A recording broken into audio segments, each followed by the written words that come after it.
Welcome to Kanigiri teachers academy. మరి ఈరోజు మీ ముందుకు రావడంలో ప్రధానమైనటువంటి ఉద్దేశం ఏంటంటే, ప్రభుత్వం చెప్పినట్లుగానే ఎట్టకేలకు నవంబర్ 10వ తేదీన ఏపీ టెట్కి సంబంధించిన నోటిఫికేషన్ అని వార్తలు వచ్చాయి. కానీ అంతకంటే ముందే మరి ఏపీ టెట్కి సంబంధించిన నోటిఫికేషన్ ఇవ్వడం అనేటువంటిది జరిగింది. మరి ఈరోజు మనకి అక్టోబర్ 25వ తేదీ, మరి అక్టోబర్ 24వ తేదీన నోటిఫికేషన్ ఇవ్వడం అనేటువంటిది జరిగింది. మరి దీనికి సంబంధించినటువంటి ఎగ్జామ్ షెడ్యూల్స్ను కూడా ఇవ్వడం జరిగింది. అలాగే సిలబస్ను కూడా అనౌన్స్ చేయడం అనేటువంటిది జరిగింది.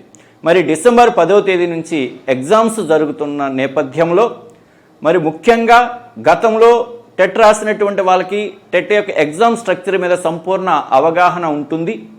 మరి కొత్తగా అంటే ఎవరైతే రీసెంట్గా డిఈడి లేదా బీఈడి లేదా పండిట్ కోర్సులు పూర్తి చేసుకున్నటువంటి వారికి ఉద్దేశించి, అలాగే సుప్రీంకోర్టు యొక్క సిఫార్సులను అనుసరించి వర్కింగ్ టీచర్స్ ఎవరైతే ఉన్నారో, ఇన్ సర్వీస్ టీచర్స్ ఎవరైతే ఉన్నారో వాళ్ళు కూడా టెట్ రాయవలసినటువంటి అవసరం ఏర్పడింది. కాబట్టి చాలామంది మరి మెసేజ్ల రూపంలో కానీ ఫోన్ కాల్స్ రూపంలో కానీ ఈ యొక్క ఎగ్జామ్ స్ట్రక్చర్ మీద వాళ్ళకి సందేహాలు ఉన్నాయి.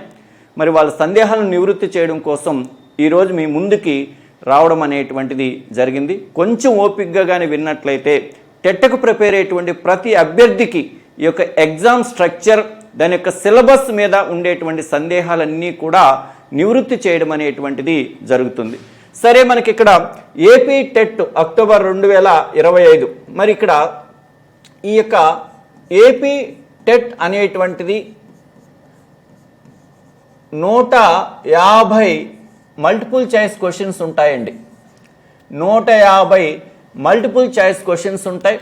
ఈ 150 ప్రశ్నలు కూడా బైలింగ్వెల్లో ఉంటాయి, అంటే ద్విభాషా విధానంలో ఉంటాయి. బైలింగ్వెల్లో ఉంటాయి, ద్విభాషా విధానంలో ఉంటాయి. అంటే మనము రీజనల్ లాంగ్వేజ్ని ఎంపిక చేసుకోవచ్చు. రీజనల్ లాంగ్వేజ్ అంటే తెలుగుని ఎంపిక చేసుకుంటే తెలుగు, ఉర్దూని ఎంపిక చేసుకుంటే ఉర్దూ. అంటే ఫర్ ఎగ్జాంపుల్ తెలుగును ఎంపిక చేసుకుంటే రీజనల్ లాంగ్వేజ్ తెలుగు, మరియు అలాగే ఏముంటుందంటే ఇంగ్లీష్లో ప్రశ్నాపత్రం అనేటువంటిది ఉంటుంది. అందరికీ కాదు, ఎవరైతే రీజనల్ లాంగ్వేజ్గా తెలుగుని పేపర్ 1ని తెలుగుని ఎంపిక చేసుకుంటారో వారందరికీ కూడా అదే భాషలో ప్రశ్నాపత్రం అనేటువంటిది ఉంటుంది. కానీ హిందీ వాళ్ళకి, హిందీ రాసేటువంటి వారికి, హిందీ లాంగ్వేజ్ పండిట్స్ ఉంటారు కదా, వాళ్ళకి ప్రశ్నాపత్రం ఎలా ఉంటుందంటే హిందీ మరియు ఇంగ్లీష్ భాషలో ఉంటుందమ్మ. హిందీ మరియు ఇంగ్లీష్ భాషలో ప్రశ్నాపత్రం అనేటువంటిది ఉంటుంది హిందీ సబ్జెక్టు రాసేటువంటి వాళ్ళు. అలాగే ఇంగ్లీష్ సబ్జెక్టు టెట్ రాసేటువంటి వారికి, ఇంగ్లీషు టెట్ రాసేటువంటి వారికి మరి ఓన్లీ ఇంగ్లీష్లోనే ఉంటుంది ప్రశ్నాపత్రం అంతా కూడా.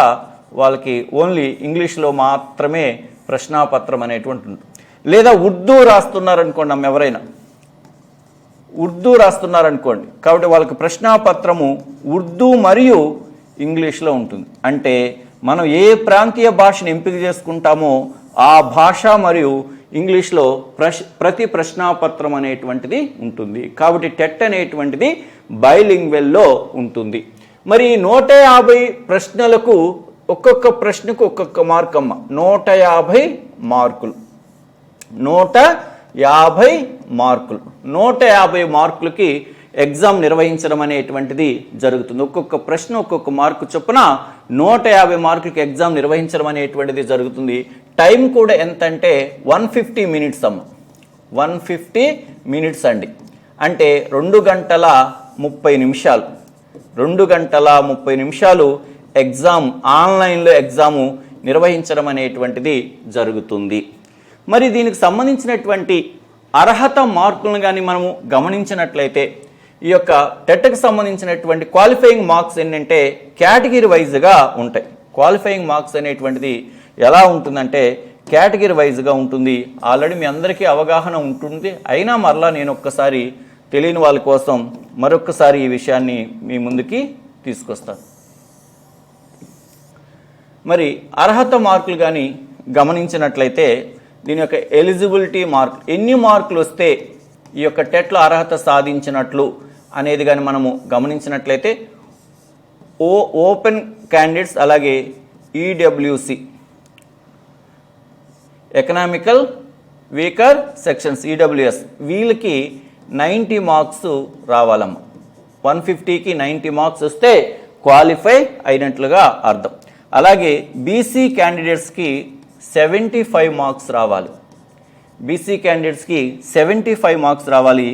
ఎస్సీ, ఎస్టీ, పిహెచ్సి వాళ్ళకు వచ్చేసి ఫిజికల్ హ్యాండిక్యాప్డ్ క్యాండిడేట్స్కి వచ్చేసి 60 మార్కులు రావాలి. ఇవి అర్హత సాధించడానికి. వర్కింగ్ టీచర్స్ ఎవరున్నారో లేదా ఇన్ సర్వీస్ టీచర్స్ ఎవరున్నారో వాళ్ళకి ఆ మార్కులు వస్తే సరిపోతుంది. కానీ భవిష్యత్తులో డిఎస్సి రాయాలనుకునేటువంటి అభ్యర్థులు టెట్లో అర్హత సాధించడమే కాకుండా ఎన్ని ఎక్కువ మార్కులు సాధించుకుంటే అంత మేలు. ఎందుకని టెట్లో ఉండేటువంటి స్కోర్కి డిఎస్సిలో 20% వెయిటేజ్ ఉంటుంది. అంటే 1/5, అంటే దాదాపు 1/5, 5వ భాగం మీరు ఎగ్జామ్ రాసినట్టే. అంటే టెట్లో వచ్చిన స్కోర్కి డిఎస్సిలో 20% వెయిటేజ్ అనేటువంటిది ఉంటుంది. మరి ఇప్పుడు నేను ఎవరెవరు టెట్ రాస్తారు?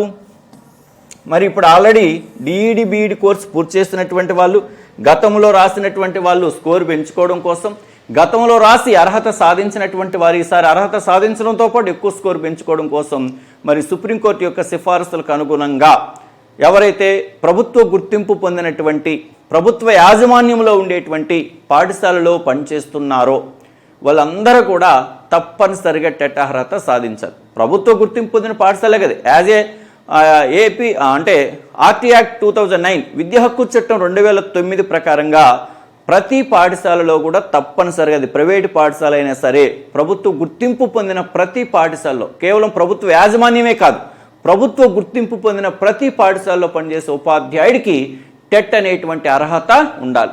మరి ఈ టెట్ అర్హత ఎవరికి? ఈ యొక్క టెట్ అర్హత అనేటువంటిది ఎవరికి అనేది మనము క్వశ్చన్ చేసుకున్నట్లయితే, ఈ టెట్ అర్హత ఎవరికి అంటే ఎవరైతే 1 నుంచి 8వ తరగతి విద్యార్థులకు బోధన చేస్తారో వారికి మాత్రమే ఈ యొక్క టెట్ అనేటువంటిది అవసరమవుతుంది.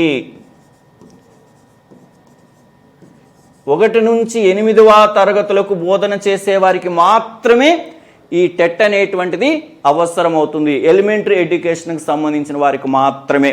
మరి 1 నుంచి 8వ తరగతికి బోధన చేసేటువంటి వాళ్ళు ఎవరు? మన స్కూల్ ఎడ్యుకేషన్లో హెచ్జిటీలు అంటాం.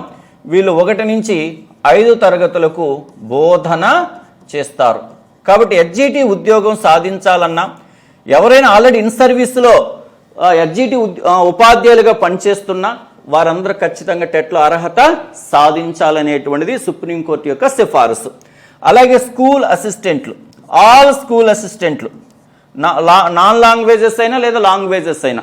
నాన్ లాంగ్వేజెస్ అన్నప్పుడు school assistant mathematics, physical science, biological science, social studies, అలాగే లాంగ్వేజెస్ అన్నిటికి సంబంధించినటువంటి స్కూల్ అసిస్టెంట్లు ఎవరైనా సరే వీళ్ళు ఎవరికి బోధన చేస్తారు? 6 నుంచి 10 తరగతుల వారికి బోధన చేస్తుంటారు. మరి 6 నుంచి 10 తరగతుల్లో ఉంది కదా, 6 నుంచి 8కి ఉంది, 8వ తరగతి ఉంది కదా. కాబట్టి స్కూల్ అసిస్టెంట్లు కూడా ఈ యొక్క టెట్ అర్హత సాధించవలసినటువంటి అవసరము ఉంది. మరి మనం మోడల్ స్కూల్స్లో కానీ చూసినట్లయితే, మోడల్ స్కూల్స్లో ఉండేటువంటి ఉద్యోగాలు టీజీటీ, అలాగే పీజీటీ, అలాగే ప్రిన్సిపాల్స్, పీజీటీ, టీజీటీ, ప్రిన్సిపాల్స్ ఉన్నారు కదా. టీజీటీ అనేది స్కూల్ అసిస్టెంట్ క్యాడర్ కాబట్టి టీజీటీ కూడా టెట్ అనేటువంటిది అర్హత అవసరము అవుతుంది. పీజీటీలకి టెట్ అర్హతతో పని లేదు. Post graduation teachers 9th class, 10th class, +1, +2కు బోధన చేస్తారు కాబట్టి పీజీటీలకు టెట్ అర్హత పని లేదు. అలాగే ప్రిన్సిపల్స్ వచ్చేసి అడ్మినిస్ట్రేషన్కి సంబంధించిన వాళ్ళు కాబట్టి వాళ్ళు కూడా టెట్ అర్హత లేదు.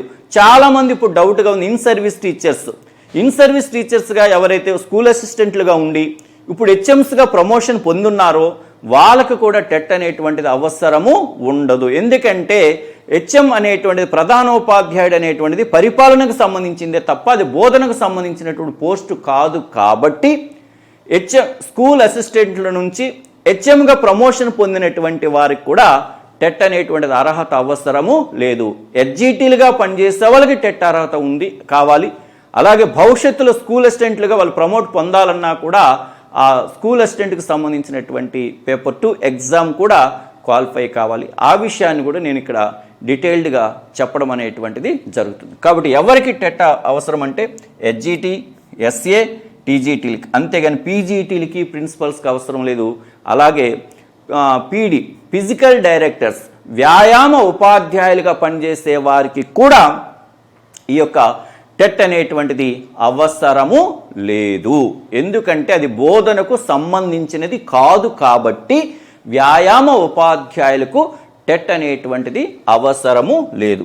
అయితే ఒక్కసారి ప్రజెంట్ ఇన్ సర్వీస్ టీచర్స్కి ఉండే వాళ్ళు ఎవరు రాయాలనేటువంటి దాని మీద సరే అందరికీ దాదాపు ఆయా టీచర్స్ ఆర్గనైజేషన్ ద్వారా వాళ్ళకి తెలుస్తుంటుంది. సరే నేను ఆ విషయాల జోలికి అన్నిటికి వెళ్ళను, కానీ జస్ట్ క్యాడర్ గురించి మాత్రం నేను మాట్లాడతాను. రిటైర్మెంట్ వాటి గురించి మీకు ఆల్రెడీ తెలుసు కాబట్టి నేను అవి మాట్లాడను.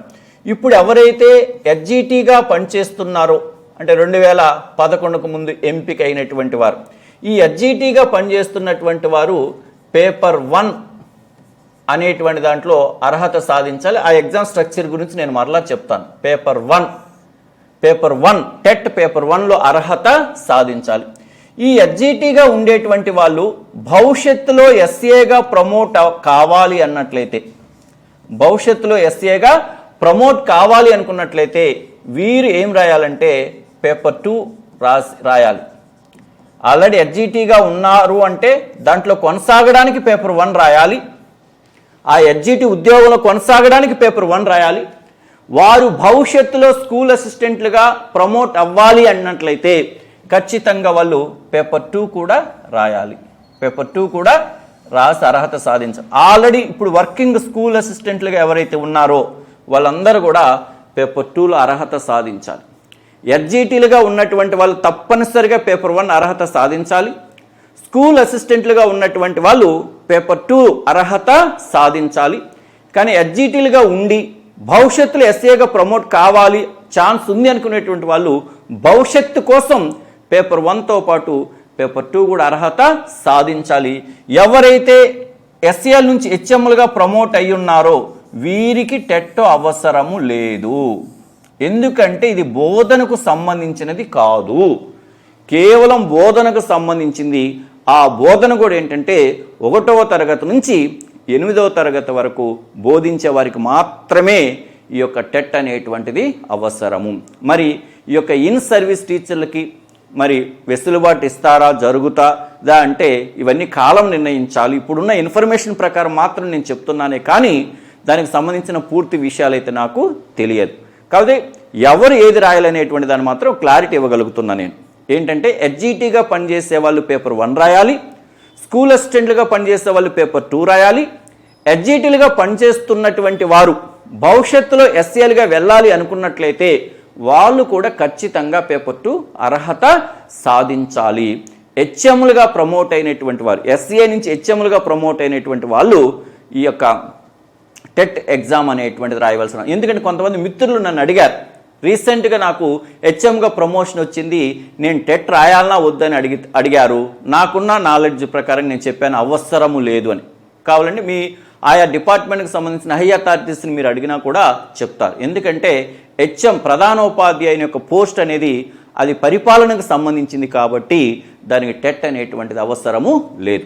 సరే, నేను ఇప్పుడు ఒక్కొక్క టెట్లో ఉండేటువంటి రకాలు ఎన్ని రకాలు ఉన్నాయి, ఎవరు ఏ ఎగ్జామ్ రాయాలి, దాని యొక్క స్ట్రక్చర్ ఏంటి, దాని యొక్క సిలబస్ ఏంటి అనేటువంటి విషయాలు మీకు డీటెయిల్డ్గా చెప్పడం అనేటువంటిది జరుగుతుందమ్మ. చూడండి, first one paper 1A.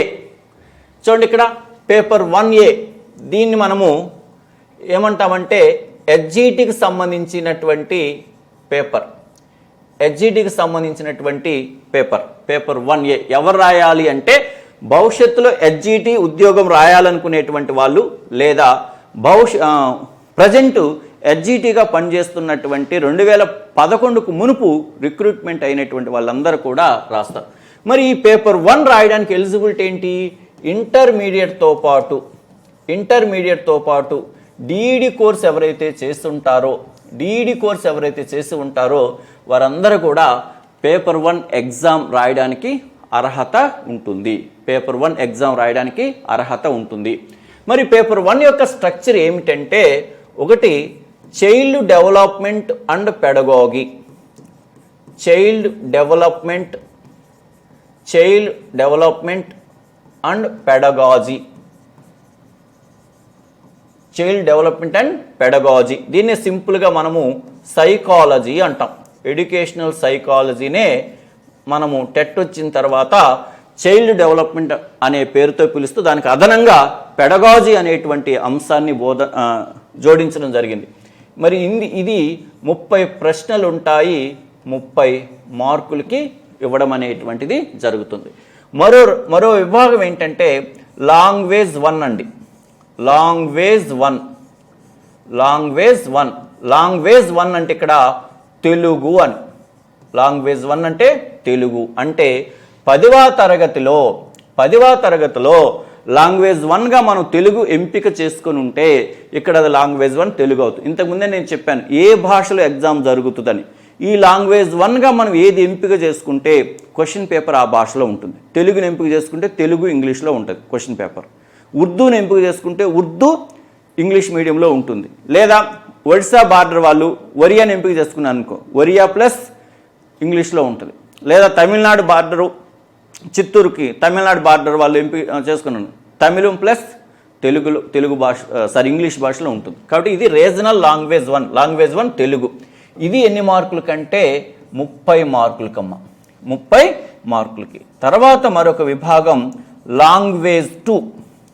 Language 2 ఏంటంటే ఇంగ్లీష్. ఇది ఎన్ని మార్కుల కంటే 30 మార్కులకి. లాంగ్వేజ్ 2 ఎన్ని మార్కుల కంటే 30 మార్కులకి. ఇది కామన్. ఈ స్ట్రక్చర్ అనేది టెట్ రాసేటువంటి ప్రతి ఒక్కరికి కామన్గా ఉంటుంది. Child development and pedagogy, language 1 Telugu, language 2 English 90 మార్కులకి కామన్గా ఉంటుంది. అయితే సిలబస్లు కొంచెం వేరుగా ఉంటాయి కానీ ఎగ్జామ్ స్ట్రక్చర్ అనేది ఒకే రకంగా ఉంటుంది. తర్వాత 4th వన్ ఏంటంటే మ్యాథమెటిక్స్. మ్యాథమెటిక్స్ ఏంటంటే 30 క్వశ్చన్స్ 30 మార్క్స్. 30 questions 30 marks. మరి 5th వన్ ఏంటంటే ఎన్విరాన్మెంటల్ స్టడీస్, ఈవీఎస్. ఎన్ని మార్కుల కంటే 30 మార్క్స్. అంటే టోటల్ 150 మార్క్స్. ఇది పేపర్ 1 ఎగ్జామ్ స్ట్రక్చర్. ఎవరైతే టీటీసీ అంటే డిఈడి కోర్సు పూర్తి చేశారో వారందరూ రాయవలసినటువంటిది పేపర్ 1 ఎగ్జామ్. అలాగే ఎస్జిటిగా పనిచేస్తున్నటువంటి టీచర్స్ అందరూ రాయవలసింది పేపర్ 1 ఎగ్జామ్. మరి ఇవి ఎగ్జామ్ స్ట్రక్చర్. మరి దీనికి సంబంధించిన సిలబస్ ఏమిటి అనేది కానీ మనం చూసినట్లయితే ఇక్కడ child development and pedagogy, language 1 Telugu, language 2 English, అలాగే మ్యాథమెటిక్స్, ఈవీఎస్ ఉంటుంది. దీనికి ప్రత్యేకంగా సిలబస్లు అనేటువంటివి ఏంటంటే చూడండి, కంటెంట్ల కోసం అంటే తెలుగు, ఇంగ్లీషు, అలాగే మ్యాథమెటిక్స్, సైన్స్, సోషల్, వీటి కోసం మనం ఏం చదువుతామంటే 1 నుంచి 8వ తరగతి వరకు చదువుతాం.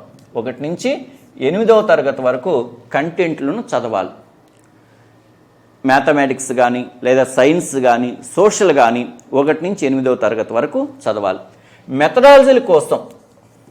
మెథడాలజీ కోసం డిఈడి టెక్స్ట్ బుక్స్ను చదవాలి. టెక్స్ట్ బుక్స్ని చదవాలి. అలాగే సైకాలజీ కోసం కూడా డిఈడి టెక్స్ట్ బుక్స్ని చదవాలి. అంటే చూడండి, సింపుల్గా మీకు అర్థమయ్యే రీతిలో చెప్తాను నేను. ఇక్కడ ఏమంటున్నాం మనం, ప్రతిదీ 30 మార్కులకి. చైల్డ్ డెవలప్మెంట్ అండ్ పెడగాజీ అంటే ఇది 24+6. అంటే దీని అర్థం ఏంటంటే 24 మార్కులకి చైల్డ్ డెవలప్మెంట్, శిశు వికాసం, ప్యూర్ సైకాలజీ అనేటువంటిది 24 మార్కులకు ఉంటుంది. 6 మార్కులకి పెడగాజీ ఉంటుంది. పెడగాజీ అంటే బోధనా శాస్త్రం లేదా అధ్యాపన శాస్త్రం, nothing but methodology related topics. ఇందులో ఐసీటీకి సంబంధించిన అంశాలు, అలాగే కొన్ని టీచింగ్ మెథడాలజీకి సంబంధించినటువంటి అంశాలు, ప్రజెంట్ అమలవుతున్నటువంటి కొన్ని పథకాలు, విద్యాపరమైనటువంటి చట్టాలు, అలాంటి అంశాలన్నింటినీ కూడా పెడగోజీ అనేటువంటి పేరుతో 6 మార్కులకు ఇవ్వడం అనేటువంటిది జరిగింది. అలాగే లాంగ్వేజ్ 1 తెలుగు. తెలుగు గ్రామర్ 24 మార్కులకి, తెలుగు మెథడాలజీ వచ్చేసి 6 మార్కులకి. Language 2 English. ఇంగ్లీష్ గ్రామర్ 24 మార్కులకి, ఇంగ్లీష్ మెథడాలజీ 6 మార్కులకి. ఇంగ్లీష్ గ్రామర్ 24 మార్కులకి, ఇంగ్లీష్ మెథడాలజీ 6 మార్కులకి. మ్యాథమెటిక్స్ కంటెంట్ 24 మార్కులకి, మెథడాలజీ 6 మార్కులకి. మ్యాథమెటిక్స్ 24 మార్కులకి కంటెంట్ ఉంటుంది, 6 మార్కులకి మెథడాలజీ అనేది ఉంటుంది. ఈవీఎస్ 30 మార్కులు అంటే 24 మార్కులకి ఈవీఎస్ కంటెంట్ ఉంటుంది, 6 మార్కులకు వచ్చేసి మెథడాలజీ ఉంటుంది. ఇక్కడ ఈవీఎస్ అనేది 2 భాగాలుగా విడిపోతుందమ్మ. ఏంటంటే సైన్స్ వచ్చేసి 15 మార్కులు, సైన్స్ వచ్చేసి 15 మార్కులు, అలాగే సోషల్ స్టడీస్ వచ్చేసి 15 మార్కులు, ఇలా విడిపోతుంది. అంటే 12 ఇక్కడ ఉంది కదా, 24 + 6. ఈ 24 + 6 ఎలా విడిపోతుందంటే 12 + 3, అలాగే 12 + 3 అంటే 12 మార్కులకి సైన్స్ కంటెంటు, 3 మార్కులకి సైన్స్ మెథడాలజీ. 12 మార్కులకి సోషల్ కంటెంటు, 3 మార్కులకి సైన్స్ మెథడాలజీ, సోషల్ మెథడాలజీ. అంటే ఇక్కడ మొత్తం చూడండి 1 2 3 4 5, 5 6లో 30. అంటే పెడగాజీ అంటే మెథడాలజీకి రిలేటెడ్గా ఉండేటువంటి అంశాలను 30 మార్కులకి ఇవ్వడం అనేటువంటి జరుగుతుంది. 150లో 30 మార్కులకి ఈ యొక్క పెడగాజీ, టీచింగ్ మెథడాలజీకి అనుబంధంగా ఉండేటువంటి అంశాలను ఇవ్వడం అనేటువంటిది జరుగుతుంది. కాబట్టి 5 భాగాలు, 5 30లో 150 మార్కులు, కంటెంట్లు వచ్చేసి 24 మార్కులు. ఆ సబ్జెక్టుకి సంబంధించిన కంటెంట్ 24 మార్కులకి ప్రతి సబ్జెక్ట్. సైకాలజీ కంటెంట్ 24 మార్కులు, తెలుగు కంటెంట్ 24 మార్కులు, ఇంగ్లీష్ కంటెంట్ 24 మార్కులు, మ్యాథ్స్ కంటెంట్ 24 మార్కులు, ఈవీఎస్ కంటెంట్ అంటే science content 12, social studies content 12 మార్కులు. ఇవి దీనికి సంబంధించిన ఎగ్జామ్ టెక్చర్. మరి వీటి కోసం మనం ఏం చదవాలి, ఏ పుస్తకాలు చదవాలి అనేటువంటి అంశాన్ని మనము ఒకసారి క్లియర్గా చూద్దాం.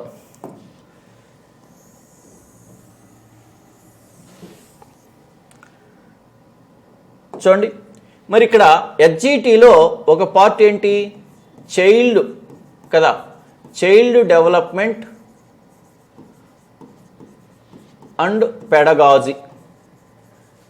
చైల్డ్ డెవలప్మెంట్ అండ్ పెడగాజీ కదా ఒక పార్ట్. ఇది 30 మార్కులకి అని చెప్తున్నాం కదా, 24 + 6 కదా ఇది.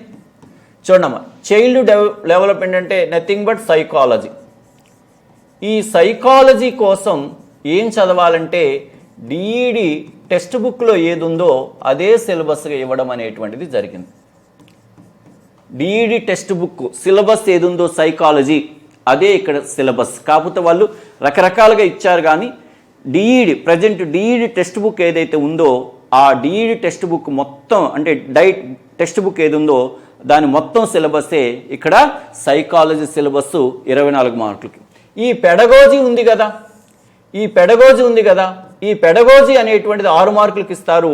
ఇందులో ఐసిటి ఉంటుంది, కొన్ని బోధన శాస్త్ర అంశాలు ఇస్తున్నారు, అలాగే కొన్ని విద్యాపరమైనటువంటి హక్కులు, చట్టాలు అనేటువంటివి ఇస్తారు. ఈ చైల్డ్ డెవలప్మెంట్ అండ్ పెడగోజీకి సంబంధించిన పూర్తి సిలబస్ వివరణ అనేది నేను రేపు మార్నింగ్ ఒక లైవ్ ప్రోగ్రాంలో మీకు పేపర్ 1కి సంబంధించినటువంటి సిలబస్లో వచ్చిన మార్పులన్నీ కూడా డీటెయిల్డ్గా మరలా నేను చెప్తాను. జస్ట్ రఫ్గా గుర్తుపెట్టుకోండి, సైకాలజీ కోసం మీరు డిఈడి టెక్స్ట్ బుక్లో ఉండే అంశాలన్నీ చదువుకోవాలి. పెడగాజీకి ఐసిటి, డిఈడిలో ఐసిటి టెక్స్ట్ బుక్కి సంబంధించినటువంటి అంశాన్ని, ఈ ఐసిటి టెక్స్ట్ బుక్ ఏది ఉందో ఆ టెక్స్ట్ బుక్ మొత్తాన్ని పెడగోజీగా ఇచ్చాడమ్మా. టెక్స్ట్ బుక్ మొత్తాన్ని, ఐసిటి టెక్స్ట్ బుక్ మొత్తాన్ని పెడగోజీగా ఇవ్వడం అనేటువంటిది జరిగింది. మిగతాయి విద్యా హక్కు చట్టం, అలాగే జాతీయ విద్యా ప్రమాణ చట్టం 2000. సరే, ఈ సిలబస్ నేను మొత్తం మళ్ళా మాట్లాడతాను. ఇక మరొకటి ఏంటి, లాంగ్వేజ్లు ఉన్నాయి కదా, తెలుగు ఉంది, అలాగే ఇంగ్లీష్ కూడా ఉంది. తెలుగు ఉంది, ఇంగ్లీష్ కూడా ఉంది. ఈ తెలుగులో గ్రామర్ నేర్చుకోవాలి, అలాగే ప్లస్ తెలుగు సంబంధించినటువంటి లెసన్స్ కూడా నేర్చుకోవాలి. తెలుగు గ్రామర్ నేర్చుకోవాలి, తెలుగు పాఠ్యాంశాలను కూడా నేర్చుకోవాలి. ఇంగ్లీష్లో వచ్చేసి కేవలం గ్రామర్ వ్యాకరణ అంశాలే. ఇంగ్లీష్ లెసన్స్ అవసరము లేదు. ఇంగ్లీష్ లెసన్స్ అనేవి అవసరము లేదు. ఈ రెండింటికి సంబంధించి తెలుగు గ్రామర్ నేర్చుకోవాలి, ఆ లెసన్స్ కూడా చదవాలి. ఇంగ్లీష్ గ్రామర్ మాత్రమే నేర్చుకుంటే సరిపోతుంది. ఇక మరో కంటెంట్ ఏంటి? మ్యాథ్స్. అలాగే ఈవీఎస్ కదా, ఈవీఎస్లో మనకి జనరల్ సైన్స్ అలాగే సోషల్ స్టడీస్. చూడండి, మ్యాథ్స్ కోసం మనం ఏం చేస్తామంటే 3వ తరగతి నుంచి 8వ తరగతి వరకు ఉన్న టెక్స్ట్ బుక్ సిలబస్ ఏది ఉందో అదే ఇక్కడ టెట్ సిలబస్. 3వ తరగతి నుంచి 8వ తరగతి వరకు టెక్స్ట్ బుక్స్ ఏవైతే ఉందో మ్యాథ్స్లో అదే ఇక్కడ సిలబస్. మరలా మీరు సిలబస్ అంటూ జెరాక్స్లు తీసుకొని వాళ్ళు ఇచ్చిన సిలబస్ అంతా మీరు స్టడీ చేయవలసిన అవసరము లేదు. 3వ తరగతి నుంచి, ఇంకా చెప్పాలంటే 1వ తరగతి నుంచి 8వ తరగతి వరకు గణితపరమైన అంశాలు ఏవైతే ఉన్నాయో అవన్నీ కంటెంట్.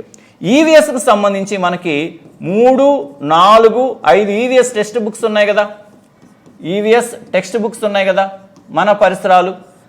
దాంతోపాటు 6, 7, 8కి సంబంధించిన సైన్స్ టెక్స్ట్ బుక్స్ అలాగే సోషల్ స్టడీస్ టెక్స్ట్ బుక్స్ మొత్తం చదివితే అదే సోషల్ స్టడీస్ సిలబస్. అంటే ఈవీఎస్ కోసం మనం చదవాల్సిన పుస్తకాలు ఏంటంటే 3, 4, 5 తరగతులకు సంబంధించిన ఈవీఎస్ టెక్స్ట్ బుక్స్, 6, 7, 8కి సంబంధించిన సైన్స్ టెక్స్ట్ బుక్స్, అలాగే 6, 7, 8కి సంబంధించినటువంటి సోషల్ స్టడీస్ టెక్స్ట్ బుక్స్. ఇదే సిలబస్సు.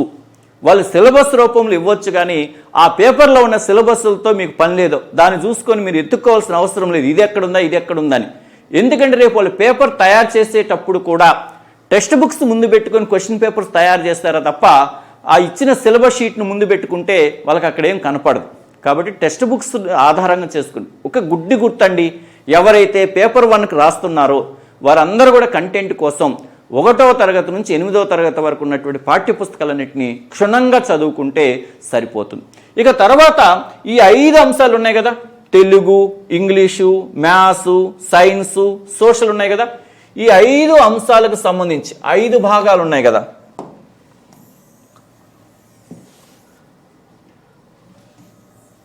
5 భాగాలు ఉన్నాయి కదా, 5 భాగాలు 5 పార్ట్స్ ఉన్నాయి కదా.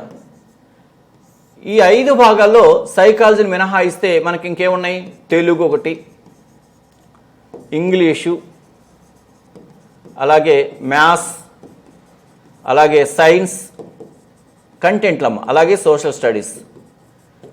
తెలుగు 6 మార్కులకి మెథడాలజీ, ఇంగ్లీషు 6 మార్కులకి, మ్యాథ్స్ 6 మార్కులకి, సైన్స్ 3 మార్కులకి, సోషల్ 3 మార్కులకి మెథడాలజీ అనేటువంటిది ఇవ్వడం అనేటువంటిది జరుగుతుంది కదా. వీటి కోసం ఏం చదవాలి మీరు?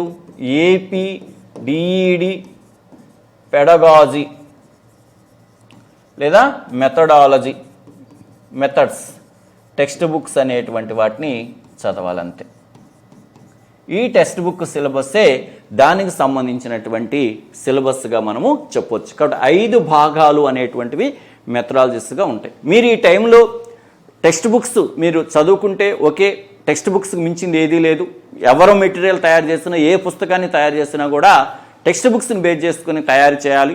కానీ ఈ షార్ట్ పీరియడ్లో టెక్స్ట్ బుక్స్ని అవగాహన చేసుకోలేమని మీరు భావించినట్లయితే మరి కనిగిరి టీచర్స్ అకాడమీ వారు టెక్స్ట్ బుక్స్ రిలేటెడ్గా చాలా సులభమైనటువంటి విధానంలో, మీకు అర్థమయ్యేటువంటి విధానంలో మెటీరియల్ను రూపొందించడం జరిగింది. మీకు ఎవరికైనా కావాలన్నట్లయితే కనిగిరి టీచర్స్ అకాడమీని సంప్రదించి మీకు కావాల్సినటువంటి మెటీరియల్ని తీసుకోవచ్చు. ఇది పేపర్ 1కి సంబంధించి 1Aకి సంబంధించిన స్ట్రక్చర్ అండ్ కంటెంట్.